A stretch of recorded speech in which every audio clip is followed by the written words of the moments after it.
রাজধানী কলকাতা। স্থানীয় সংবাদ পড়ছি ধৃতি সেন শর্মা। বিশেষ খবর হলো, প্রধানমন্ত্রী আজ শিলিগুড়িতে রেল ও সড়ক ক্ষেত্রে 4,500 কোটি টাকারও বেশি মূল্যের বিভিন্ন উন্নয়নমূলক প্রকল্পের উদ্বোধন ও জাতির উদ্দেশ্যে উৎসর্গ করবেন। কেন্দ্র 2024-25 মরশুমে পাটের ন্যূনতম সহায়ক মূল্য কুইন্টাল প্রতি 285 টাকা করে বৃদ্ধি করেছে। এদিকে রাজ্য সরকার কৃষকদের ভর্তুকি মূল্যে আরও 1 লক্ষ কৃষি যন্ত্র বিতরণের সিদ্ধান্ত নিয়েছে। সংশোধনাগারে মহিলা বন্দীদের অন্তঃসত্ত্বা হয়ে পড়ার ঘটনায় কলকাতা হাইকোর্ট রাজ্যের কাছে রিপোর্ট তলব করেছে। ব্যাংক কর্মী ও আধিকারিকদের বেতন বৃদ্ধি সংক্রান্ত চুক্তি সম্পাদিত হয়েছে। এতে কর্মীদের দীর্ঘদিনের দাবি অনুযায়ী সপ্তাহে 6 দিনের পরিবর্তে 5 দিনের কাজের শর্ত মেনে নেওয়ারও সংস্থান রয়েছে। যুব ভারতী ক্রীড়াঙ্গনে আগামীকাল মোহনবাগান ইস্টবেঙ্গল ডার্বি ম্যাচ নিয়ে বিতর্ক অবশেষে মেটার পথে। আই লিগ ফুটবলে আজ মোহামেডান স্পোর্টিং নামধারী এফসির মুখোমুখি হবে। আসছি বিস্তারিত খবরে। প্রধানমন্ত্রী নরেন্দ্র মোদী আজ শিলিগুড়ি আসছেন।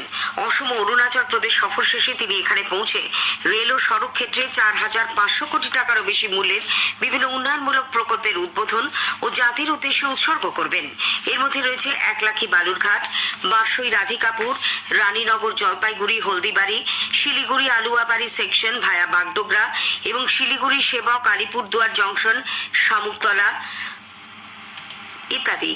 এছাড়া প্রধানমন্ত্রী মণিগ্রাম নিমতিতা সেকশনে রেল লাইনের দ্বৈতকরণ প্রকল্প এবং আমবাড়ি ফালাকাটা আলুয়াবাড়িতে অটোমেটিক ব্লক সিগন্যালিং সহ নিউ জলপাইগুড়িতে ইলেকট্রনিক ইন্টারলকিং এর মতো গুরুত্বপূর্ণ রেলের প্রকল্প জাতির উদ্দেশ্যে উৎসর্গ করবেন। শিলিগুড়ি ও রাধিকাপুরের মধ্যে একটি নতুন প্যাসেঞ্জার ট্রেন পরিষেবারও তিনি সূচনা করবেন। রেলের প্রকল্পগুলি ছাড়াও প্রধানমন্ত্রী এ রাজ্যের 3,100 কোটি টাকা মূল্যের 2টি জাতীয় সড়ক প্রকল্পেরও উদ্বোধন করবেন। এর মধ্যে রয়েছে জাতীয় সড়ক 27-এর 4 লেনের ঘোষপুকুর ধূপগুড়ি শাখা এবং 4 লেনের ইসলামপুর বাইপাস। এছাড়া শ্রী মোদী কাওয়াখালীতে বিকশিত ভারত বিকশিত পশ্চিমবঙ্গ শীর্ষক এক অনুষ্ঠানে অংশ নেবেন। বিকেলে তার একটি জনসভাও করার কথা। তারপর তিনি উত্তরপ্রদেশের উদ্দেশ্যে রওনা হয়ে যাবেন। কেন্দ্র 2024-25 মরশুমে পাটের ন্যূনতম সহায়ক মূল্য প্রতি কুইন্টালে 285 টাকা করে বৃদ্ধি করেছে।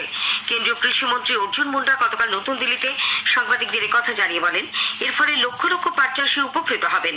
প্রধানমন্ত্রী নরেন্দ্র মোদী বরাবরই চাষিদের স্বার্থ রক্ষায় বিভিন্ন উদ্যোগ নিয়েছেন বলে শ্রী মুন্ডা উল্লেখ করেন। এদিকে পাটের ন্যূনতম সহায়ক মূল্য বৃদ্ধির ঘোষণায় সারা দেশের সঙ্গে নদিয়ার কৃষকরাও খুশি। কোতোয়ালি থানার চক দিগনগর গ্রাম পঞ্চায়েতের 2 কৃষক জানালেন, জমি পাট ছিল কিন্তু পাটের দাম পেতাম না, কিন্তু এখন বর্তমানে মোদী সরকার আসায় পাটের দাম বেড়েছে। বর্তমানে পাটের দাম 5,335 টাকা এবং পাটগুলো বিক্রি করতে পারছি। আমাদের ঘরেই থেকে যেত, আমরা পাট বিক্রি করতে পারতাম না, তার জন্য আমরা খুব উপকারী হয়েছে। এর জন্য ধন্যবাদ। সঞ্জয় সাধুকা, আমার বাড়ি সেনপুর। বর্তমান পাটের দাম 285 টাকা বাড়িয়ে চাষিদের তো খুবই ভালো হয়েছে। 2010 সালের আগে পর্যন্ত পাটের দাম ছিল 2,000 থেকে 2,400 টাকা। এখন বর্তমানে পাটের দাম বেড়ে হয়েছে 5,335 টাকা। চাষিদের খুব ভালো হয়েছে কেন্দ্রের মোদী সরকারের জন্য। দরিদ্র কৃষকদের পাশে দাঁড়াতে রাজ্য সরকার ভর্তুকি মূল্যে আরো 1 লক্ষ কৃষি যন্ত্র বিতরণের সিদ্ধান্ত নিয়েছে। 50 থেকে 60% ভর্তুকিতে এই সমস্ত সরঞ্জাম কৃষকদের দেওয়া হবে। আগামী 1 এপ্রিল থেকে এই প্রকল্প চালু হচ্ছে। আগ্রহী কৃষকরা রাজ্য সরকারের মাটির কথা পোর্টালের মাধ্যমে আবেদন জানাতে পারবেন। সেখানে তারা অন্যান্য প্রয়োজনীয় তথ্য পাবেন। কৃষি দপ্তরের এক বিজ্ঞপ্তিতে জানানো হয়েছে, রাজ্যের আর্থিক সহায়তায় 500টি নতুন কাস্টম হায়ারিং সেন্টার চালু হয়েছে। এছাড়া 1,500 ফার্ম মেশিনারি হাবও গড়ে তোলা হবে। এই 2 ধরনের কেন্দ্র থেকেই চাষিরা কৃষি কাজের জন্য ভারী যন্ত্রপাতি ভাড়া নিতে পারবেন। ইতিমধ্যে রাজ্যে 2,278টি কাস্টম হায়ারিং সেন্টার চালু রয়েছে। সেখানে রয়েছে combined harvester, tractor, rotavator, solar pump ইত্যাদি। উল্লেখ্য, চলতি আর্থিক বছরে ফেব্রুয়ারি মাস পর্যন্ত কৃষি যান্ত্রিকীকরণের জন্য জেলাগুলিকে রাজ্য 90 কোটি টাকা দিয়েছে। এ মাসে দেওয়া হয়েছে 20 কোটি টাকা। সন্দেশখালীর ঘটনার আবহে তৃণমূল কংগ্রেস নেত্রী মুখ্যমন্ত্রী মমতা ব্যানার্জি উত্তর চব্বিশ পরগনা জেলায় যাচ্ছেন। মঙ্গলবার হাবড়ায় এক সরকারি অনুষ্ঠানে তিনি যোগ দেবেন। সেখান থেকে তার ভার্চুয়ালি বিভিন্ন জেলায় একগুচ্ছ প্রকল্পের উদ্বোধন ও শিলান্যাস করার কর্মসূচি রয়েছে।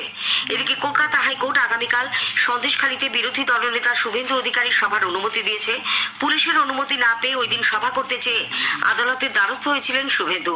কলকাতা হাইকোর্টের বিচারপতি জয় সেনগুপ্তর বেঞ্চ বিরোধী দলনেতাকে সেই সভা করার অনুমতি দিয়েছেন। তবে আদালত জানিয়েছে উস্কানিমূলক কোনো মন্তব্য থেকে বিরত থাকতে হবে। লোকসভা নির্বাচনে প্রার্থী বাছাইয়ের ক্ষেত্রে নতুন মুখের সন্ধানে তৃণমূল কংগ্রেস বিশেষ উদ্যোগ নিচ্ছে। এজন্য রাজ্য কার্যালয়ে তৃণমূল ভবনে বসানো হয়েছে ড্রপ বক্স। সেখানে জমা পড়ার সমস্ত আবেদন আজকের মধ্যে পরীক্ষা করে দেখা হবে। দলীয় সূত্রে জানা গেছে এখনো পর্যন্ত 96টি আবেদন জমা পড়েছে।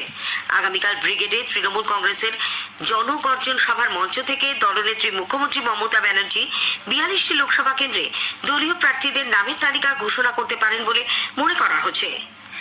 লোকসভা নির্বাচন ঘোষণার আগে সোশ্যাল মিডিয়ায় ভোট কর্মীদের নাম, ফোন নম্বর, ব্যাংক অ্যাকাউন্ট, এপিক নম্বর সহ বিভিন্ন ব্যক্তিগত তথ্য প্রকাশ পেয়েছে বলে যে অভিযোগ উঠেছে তাতে বিভিন্ন মহলের সমালোচনার ঝড় উঠেছে।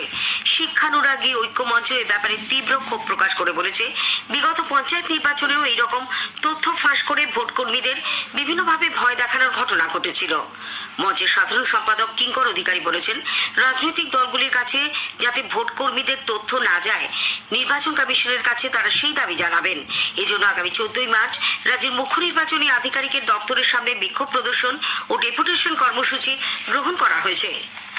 জনসাধারণকে তাদের লোকসভা কেন্দ্রের বিশদ তথ্য এবং সেই এলাকায় চালু থাকা বিভিন্ন কেন্দ্রীয় সরকারি প্রকল্প ও উন্নয়ন সম্পর্কে অবহিত করতে আকাশবাণী কলকাতার সংবাদ বিভাগ শুরু করেছে বিশেষ অনুষ্ঠান ভারত বিকাশ ডায়েরি। প্রতিদিন রাত 8:50 গীতাঞ্জলি প্রচার তরঙ্গে শুনুন 10 মিনিটের এই অনুষ্ঠান। আমাদের সোশ্যাল মিডিয়াতেও অনুষ্ঠানটি সরাসরি শোনা যাচ্ছে। আজকের প্রতিবেদনে থাকছে কলকাতা উত্তর, কলকাতা দক্ষিণ ও বসিরহাট লোকসভা কেন্দ্র। প্রথমবারের ভোটদাতা চাপড়া মহাবিদ্যালয়ের ছাত্রী কোয়েল মল্লিক জানিয়েছেন, আমি এবার প্রথমবার ভোট দেব এবং আমি নির্ভয়ে স্বতন্ত্রভাবে ভোট দেব, কারো দ্বারা প্রভাবিত না হয়ে। মেরা পহলা ভোট দেশ কে লিয়ে। স্থানীয় সংবাদ শুনছেন আকাশবাণী কলকাতা কেন্দ্র থেকে। সংশোধনাগারে মহিলা বন্দীদের অন্তঃসত্ত্বা হয়ে পড়ার ঘটনায় কলকাতা হাইকোর্ট ফের রাজ্যের কাছে রিপোর্ট তলব করেছে। দুই বিচারপতি জয়মাল্য বাগচি এবং অজয় কুমার গুপ্তের ডিভিশন বেঞ্চ গতকাল এই মামলার শুনানিতে 5ই এপ্রিলের মধ্যে রাজ্যকে এই ব্যাপারে রিপোর্ট দেওয়ার নির্দেশ দেয়। রাজ্যের 1379টি সংশোধনাগারে বন্দীদের নিরাপত্তা ও সার্বিক অবস্থা নিয়ে রাজ্য লিগাল এড সার্ভিসকেও রিপোর্ট দিতে বলা হয়েছে। এছাড়া সংশোধনাগারগুলির পরিস্থিতির উপর নজরদারি চালানোর জন্য রাজ্যের অ্যাডভোকেট জেনারেল ও অন্য সরকারি আইনজীবীদের নিয়ে কোর কমিটি গঠনের নির্দেশ দিয়েছে হাইকোর্ট।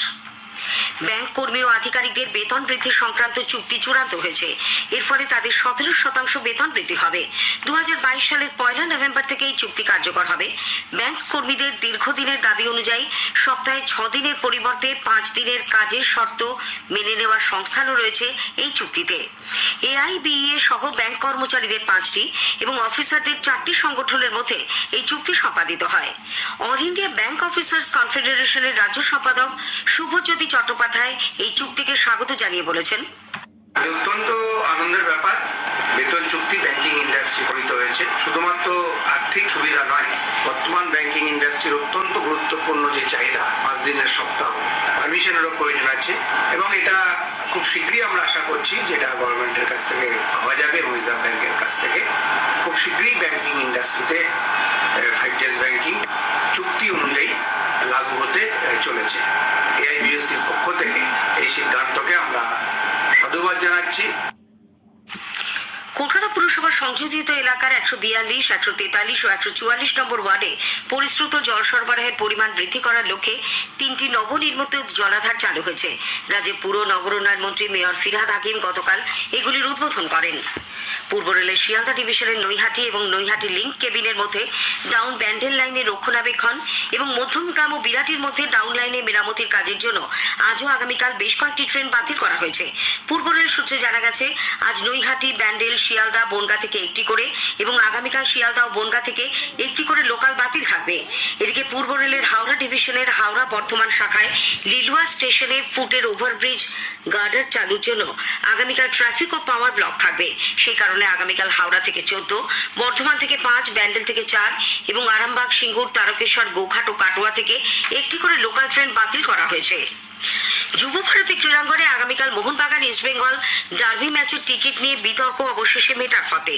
আজ বিকেলে গতকাল ইস্টবেঙ্গলের তরফে এক বিবৃতিতে জানানো হয়েছে, টিকিটের দামের বৈষম্য নিয়ে যে বিতর্ক তৈরি হয়েছে তা সংশোধন করে নেওয়া হবে। রাজ্যের ক্রীড়ামন্ত্রীর অরূপ বিশ্বাসের হস্তক্ষেপে এই পদক্ষেপ। দু দলের গ্যালারির টিকিটের দামই যাতে এক থাকে সেই ব্যবস্থাও করা হচ্ছে। এদিকে নৈহাটি স্টেডিয়ামে আজ আই লিগ ফুটবলে মোহামেডান স্পোর্টিং নামধারী এফসির মুখোমুখি হবে। খেলা শুরু হবে সন্ধ্যে 7টায়। মোহামেডান স্পোর্টিং 17 ম্যাচে 38 পয়েন্ট নিয়ে লিগ শীর্ষে রয়েছে। স্থানীয় সংবাদ শেষ হলো।